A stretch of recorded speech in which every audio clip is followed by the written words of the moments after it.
ప్రపంచంలోనే అతిపెద్ద ఆధ్యాత్మిక విప్లవం కన్నుల పండుగగా సాగే పూరి జగన్నాథుడి రథయాత్ర షెడ్యూల్ వచ్చేసింది.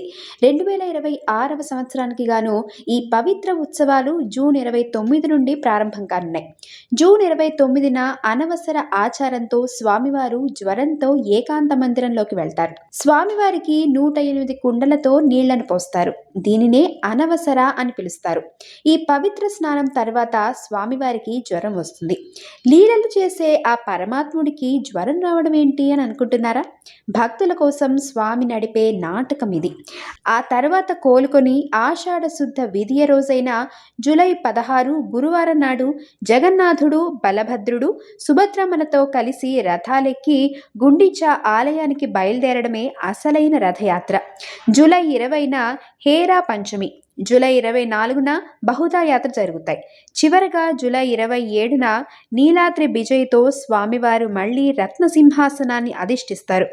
రాజవీధుల్లో నడిచి వచ్చే ఆ నల్లనయ్యను ఒక్కసారి రథంపై చూస్తే చాలు, మళ్లీ జన్మంటూ ఉండదని పురాణ వచనం.